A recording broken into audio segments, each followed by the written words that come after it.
Hello everyone, it's Melinda here with CatSmashPuzzles, and today I'm doing my first video after the 2026 US Nationals. And so I know my results, I know how it went, and I would like to maybe see if we can try to keep like spoilers out of the comments until I publish the videos for US Nationals.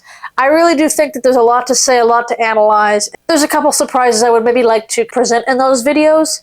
So just try to keep the US National results, a little bit on the quiet side in the comments. I have posted my results in my TikTok and Instagram, so if you want to go see them, by all means go see them. But I do want to kind of, give the momentum for the national videos, because there's going to be at least 5 of them, big videos like this. So this video is about the 500th competition from speedpuzzling.com. So it's a bit of a special one.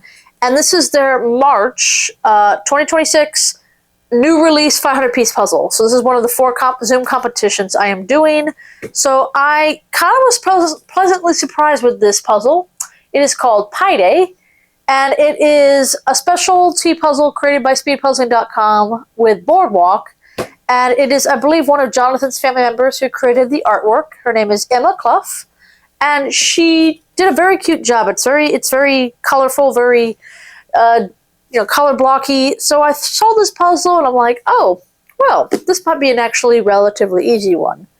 However, there was something else that went through my mind when I saw this puzzle. A little bit of background here. I had to pre-record this because I could not make this live Zoom competition that weekend. It was IndyCar weekend and it was in Arlington, so we went and did that. And so I couldn't do it live. And so I pre-recorded it, but a few days before I did this puzzle, Christina and I were texting each other back and forth, and she just mentioned on the fly, if I got a puzzle that had the pi digits on it, I would do really well, because she's a math teacher. Well, she got what she wanted, I guess, and so I just kept telling her, you'll laugh when you see the puzzle. I can't give you any more information than that. So yes, she did laugh when she saw the puzzle, kind of how I did with cat stamps when I got it again. But yeah, it was kind of an ironic situation. Just the fact that we were talking about pi and it ended up being a pie puzzle, basically. But yeah, I think it's a very cute little puzzle here. And so one of the things about this competition that made it special was it was the 500th competition, and because of that, Jonathan had a cash prize for the first place winner that they had to do it live, though. So since I wasn't doing it live, I basically didn't try my hardest, I would say. I still sped it. I still did what I wanted to do with it. But ultimately, I think that this puzzle, I could have been much faster on. I just decided not to because I kind of didn't want to win. Ironically, the one time I don't want to win, and I did get a decent time, and I was like, oh, I hope that doesn't win. I think someone will be faster than me. I think I'll be all right. So I was just kind of like, yeah, I don't want first place on this one. So my time goals were kind of the same ones, trying to stay under the general goal of under an hour, and my pieces per minute goal of 52 minutes or less. So, Pi Day. Boardwalk 500-piece puzzle, 500th Zoom competition from speedpuzzling.com. Let's smash it.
I did this puzzle in 41 minutes and 55 seconds. Not too bad. We're under 42 minutes, which is pretty quick. This was Pi Day from Boardwalk, a specialty puzzle from speedpuzzling.com, their 500th Zoom competition. And again, this was a special competition with a cash prize that I was unable to participate in live, so I just pre-recorded the puzzle. And you know what? I didn't want to win it, and I didn't. I guess thankfully. So where did this time get me? I got 25th place out of 339 participants. You know what? Pretty happy with that. But yeah, that was a bit lower than I was expecting to place, but I think it was ultimately a good puzzle for, I think it was an easy puzzle basically for a lot of people. And so something I'm really starting to notice a trend of is I'm very consistent with my times, even with the variations of different puzzles. But I think for easier puzzles, I might have to find a little bit different strategy, because easier puzzles should make me faster. It's kind of making me faster, just a little bit here and there, but I think it's not making me fast enough to where a lot of people shift ahead of me. I kind of stay where I'm at. And so I need to be able to shift at least some when it comes to an easier puzzle. Now, I'm glad I don't do the opposite and get a harder puzzle and I shift backwards with a lot of people. And I think that's where my strength is. If it's a harder puzzle, I tend to do better in placing. But little hint on nationals here a little bit. But I may need to practice more easier puzzles so I can figure out a way to be faster at them. I simply think that I just need to move a different way, different pace with easier puzzles. My niche right now has been kind of just doing puzzles that most people wouldn't speed puzzle, and that works for hard puzzles, not quite for easy ones. So I've got to maybe figure that out a little bit. I don't think this has been doing a good pickup test. Ooh, maybe it's okay now. There we go. That one was successful. I did do this puzzle a second time for the video here, and I did it under 40 minutes, about a couple minutes faster, and I think I would have been in 15th place if I had done that time, which, bumped up 10 places. But yeah, I'm kind of glad I didn't win it. So who won? Well, Boy Wonder down in Houston. Why are we surprised? He did this, I think, in 26 minutes, 27, something like that, sub 30. And I do think second place also did a sub 30. Now, I'll be honest with you, I would love to do a sub 30 on my first attempt. Will I ever get there? I think so, but not probably anytime soon, unless it's a very special puzzle that I somehow it is just my puzzle and I am in a very good physical and good mood, basically. I do think a sub 30 will happen. It's just going to be a while, and I will have to work my way up to it, just like I did with the sub 40. But I'm not looking to do that yet. If I do it, I do it, but I'm not trying to get there just yet. That's the elite time, basically. Not many people do that, and so I'm not going to try to put that pressure on me just yet. It's going to always be there, and if I do it, I do it. But for the time being, we're just going to try to be more consistently under 40 minutes. So yeah, I'm not looking at sub 30s just yet. My time goals right now are, between my general goal and my pieces per minute goal.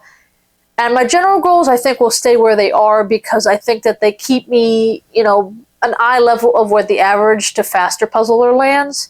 And so I think that if that goal changes, that might be a bit deceiving myself. I also need to have realism a little bit in my speed puzzling. And I think most people for a 500 piece, if they're in that hour mark, they're in the top already anyway. And so if I'm trying to be the best of the best, then hour needs to kind of stay where it's at. Same with like a 330 minutes, kind of the cutoff spot. But what I'm trying to do right now is kind of see where my pieces per minute needs to adjust, because I think that is now kind of an outdated goal at this point. 52 minutes is very good. I've done maybe a couple puzzles recently over 52 minutes, but not many. I've gotten into the 40s. I've been pretty consistently in the 40s. And so I think I need to adjust my pieces per minute. And the reason I haven't quite done that yet is because I'm still trying to collect the data with all my puzzles and trying to see where my pieces per minute average will land. And I think I'll probably wait till about mid-June, and I think that'll be enough data, 6 months of pretty consistent puzzling, and that'll tell me where my pieces per minute goal needs to adjust to. Right now it's at about 11.5 pieces per minute, and the current pieces per minute time goals I have are based off of 9.5 pieces per minute. So I've increased 2 pieces per minute basically, which I think right now if I were to do a 500-piece puzzle, that would probably put me at about 44 minutes. So 44 minutes and less is quite a drastic jump from 52. So it is definitely something I'm going to have to adjust in the future, and I'll make a chart like I did before, and we'll stick it next to the general goals and hopefully give you all kind of a visual of what my expectations are. But yeah, I think that this was a successful one. A lot of people participated in it. I was still in the 90th percentile and up, so I wasn't unhappy with my time, my placement. Just glad I didn't win this one.